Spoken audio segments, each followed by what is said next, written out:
Welcome to the Defense and Aerospace Report. I'm Vago Muradian, and welcome to the latest episode of the Cyber Report, sponsored by Northrop Grumman. And joining us now is Greg Potter, retired United States Army Major General, who was the former Director of Signals Intelligence at the National Security Agency, now Northrop Grumman's corporate lead executive for Fort Meade, as well as Aberdeen Proving Ground. Fort Meade, obviously home of the National Security Agency, as well as U.S. Cyber Command. Greg, welcome to the program. Hey, thanks for having me, Vago. Pleasure. Let's talk about space and cyber. Ordinarily, everybody's talking about cyberspace, but we're talking about cyber in space. Talk to us about the space role in cyber operations worldwide.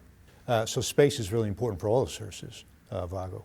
Communications, position navigation and timing, global positioning systems, and certainly now for the Army for long-range sensing to support one of the Army's priorities, which is long-range precision fires. And what's the best way to secure this? Because as a tendency, people have this belief of, sort of hackers are hacking into computer networks, but then space is also vulnerable. There's the entire electromagnetic spectrum that goes with it. Talk to us about how you secure that cybersecurity actually extends all the way up to your spacecraft, the ground stations, and more broadly.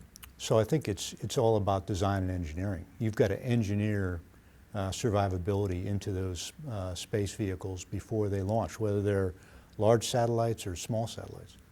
What's the challenge of retrofitting some of these capabilities in spacecraft that are already on orbit?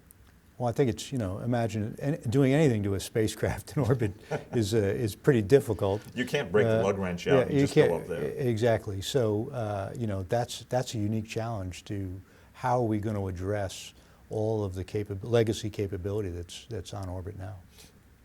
And we can't talk about space without talking about the Space Force and how that could potentially affect this very, very important part of the operation. Any sense at this point, or is it too early to tell? I think it's too early to tell. A lot of those details are still being hashed out, and the effect on each of the particular services is unknown at this time.